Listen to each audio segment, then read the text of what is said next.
Wanna play some Mario Kart 7? Said no one ever in the last 10 years. I mean, okay, there's still a few people who play the game, and an even smaller few who are really good at the game, but after watching this video by Voyon, I couldn't help but think about MK7, as it might possibly be the most forgotten, untalked about, and slept on Mario Kart game that ever exists. What makes a game forgotten or ignored? Well, it can't be a good game because they are remembered fondly, and it can't really be a bad game because these bad experiences stick out to us. MK7 is a good game, it has good sales, and there are things that are actually unique about it, yet it remains ignored by most of Mario Kart's fan base. Now, I know what some of you might be thinking. Hey Anto, what about Mario Kart Super Circuit? It has the least amount of sales, there's not too much different about it in comparison to the original Mario Kart, and it came out way longer ago than MK7.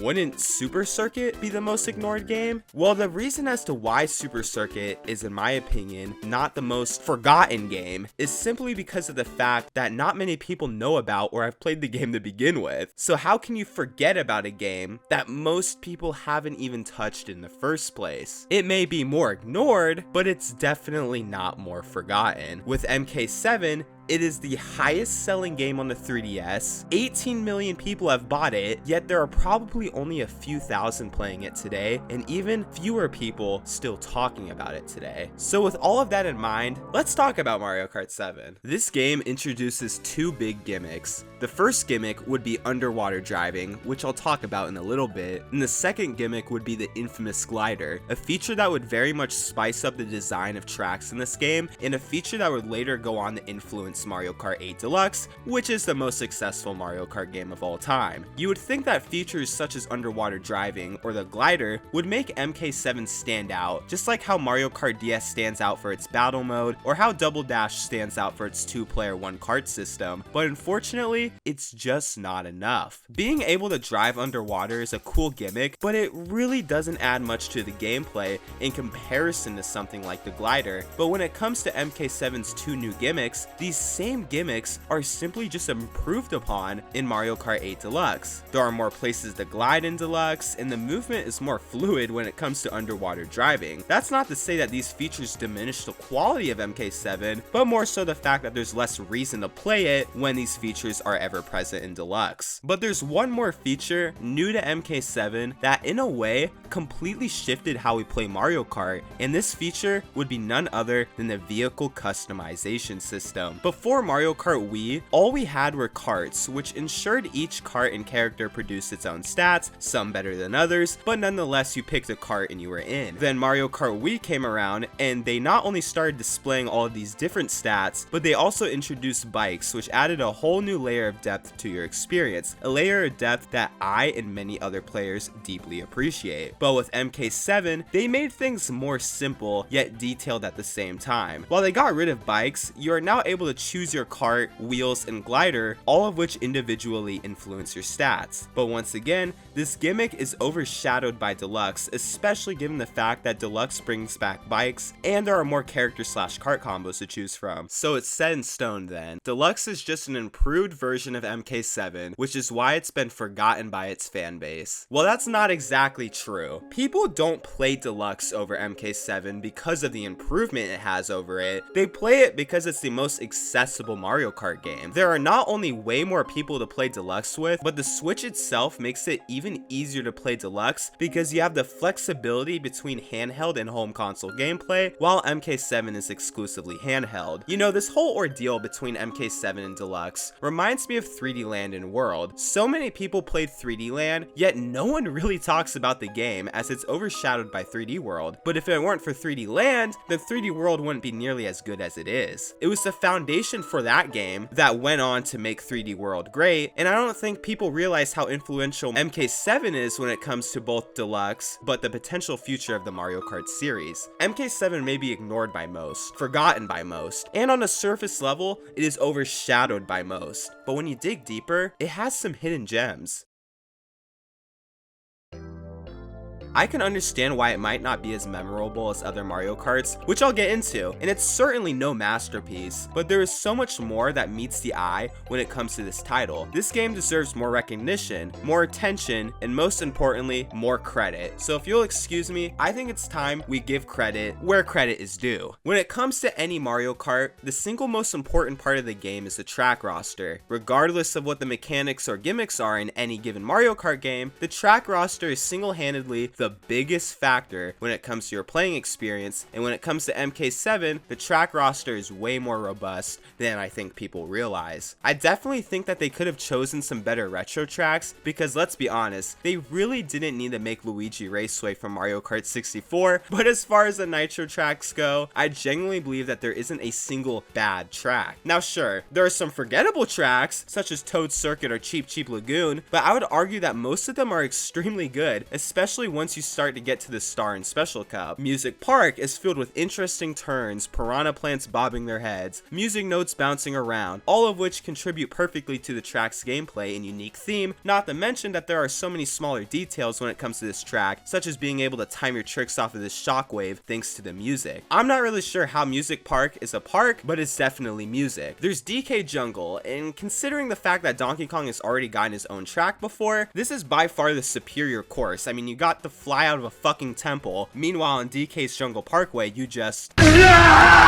Not only does the theme of this track do Donkey Kong justice, but it's just a super fun course to race on. There's Rosalina's Ice World, which has gotta be one of my favorite tracks simply because I adore snowy courses. Not to mention that this track is filled to the brim with Super Mario Galaxy references, such as the Comet Observatory. There's Wario's Shipyard and Piranha Plant Slide, which are underwater tracks that are done right, as the underwater gameplay intertwines itself with the themes and visions of the tracks, and we even got what I and many others consider to be the best Rainbow Road in the entire Mario Kart series. I would argue that the final track in a Mario Kart is one of, if not the most important tracks in a game, and since Rainbow Road is usually the final track, I think that it is extra important that they nail it out of the park, which is exactly what MK7 did and more. If people are going to remember a track in this game, it's going to be this one, whether it be for driving around Jupiter, driving on the moon, gliding over the rainbows, or even its amazing soundtrack. A track may be the single most important factor when it comes to spicing up gameplay, but I think it's important to point out other gimmicks that help to enrich it. I've already talked about gliding and underwater driving, but there are many more gimmicks that help to immerse you, whether it be first-person driving, the coins which will surely but subtly increase your speed as you collect more, or even the new items, whether that be the Super Leaf, the Fire Flower, or the coveted Lucky 7. Now this is great and all, but a great Mario Kart game will usually have something else to offer, even if the developers don't intend it to be that way. For example, if you look at Mario Kart Wii, you'll see that the game has built an extremely strong community, which is all thanks to how absurd and broken it is. It's no secret that the mechanics in MK Wii are off the walls, and there's a huge shortcut on just about every single track. MK Wii is amazing casually, but with every game there's going to be a non-casual audience, and MK Wii has one of the most loyal non-casual audiences a game could have, whether that be because of the shortcuts, the mechanics, the custom tracks, or even the content creators. Sometimes, all a game needs to be great is a community full of people who are willing to take something to the next level, and what's sad is that MK7 also has a great community, yet no one really knows about it. You would be surprised how many custom tracks there are. You would be surprised how many shortcuts and glitches there are. You would be surprised how crazy the time trial scene is, and you would be surprised to see everything else in between. While it would be impossible and unjust of me to try to showcase everything this side of the Mario Kart 7 community has done, what I can do is give you just a little taste.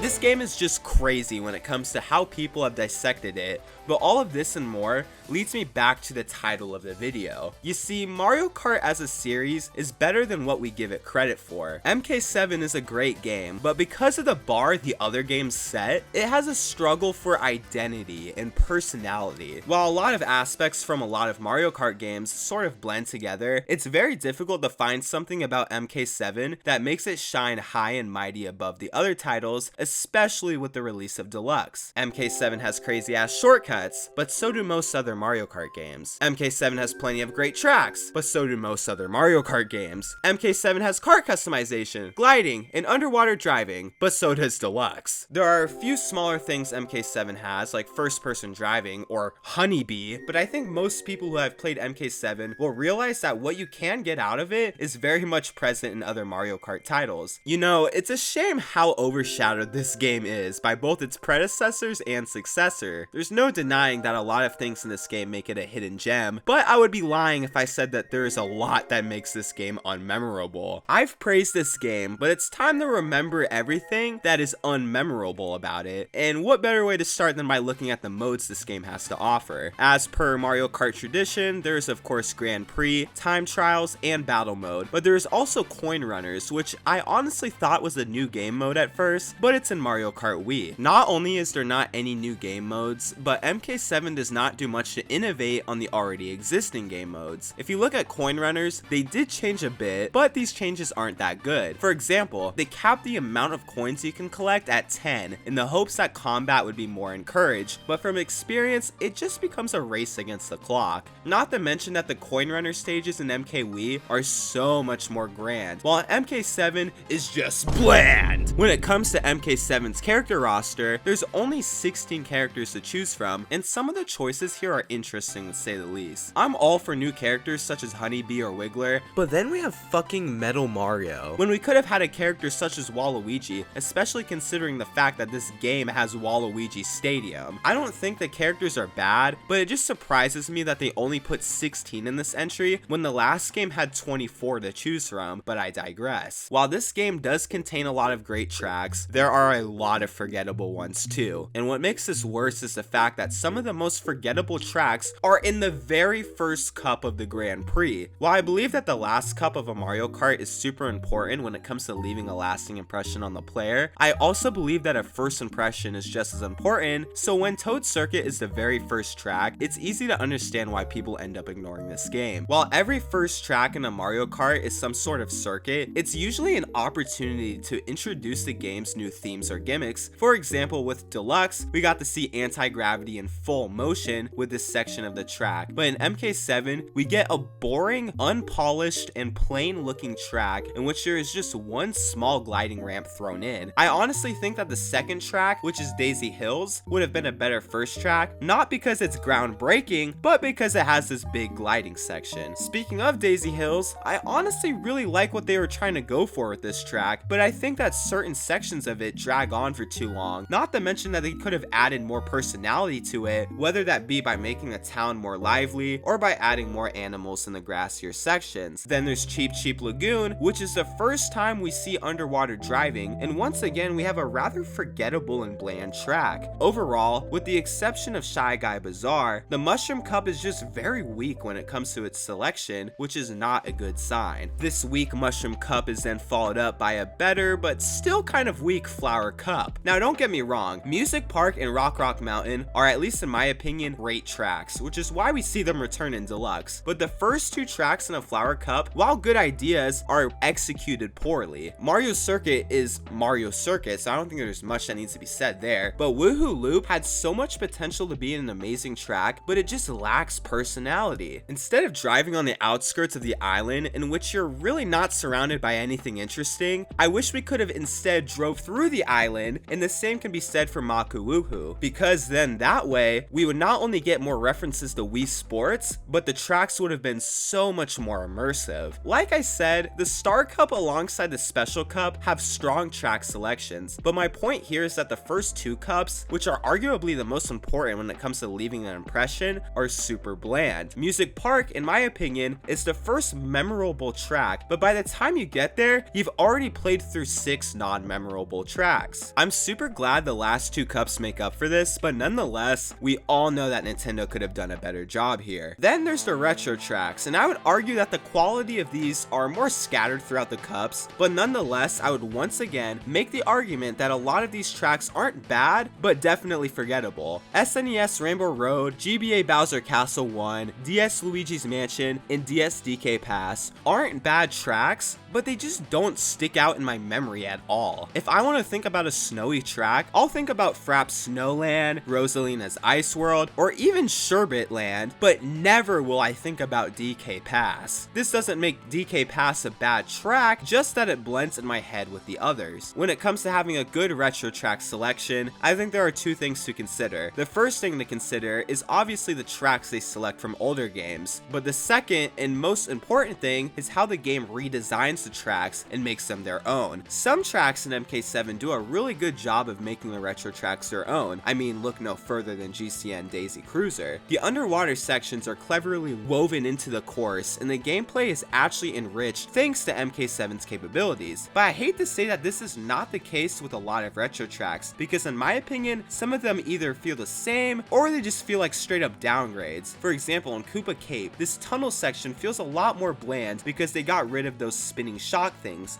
Or with Mushroom Gorge, they got rid of these mushrooms that you would normally be able to use to do the shortcut. Or with Maple Treeway, they had a perfect opportunity to use this section of the track to show off the glider, but alas, you're just locked in the same animation that we've seen over and over again in past Mario Karts. I think the main takeaway here is that all Mario Karts have taken a risk. They either polished already existing mechanics and ideas, or they went balls to the walls with new ones. MK7 stays true to its ideas, but at the end of the day, the game itself really isn't that much of a risk. It's not bold, it's not screaming to be heard among the rest of the crowd. Is it fun? Absolutely. Is there a lot more to this game than people realize? Absolutely. But at the end of the day, something that isn't bold won't leave a lasting impression on most people, and this is seen with not only MK7, but a bunch of other Nintendo titles. Nintendo knew that MK7 would get sales, but because this game isn't bold, it remains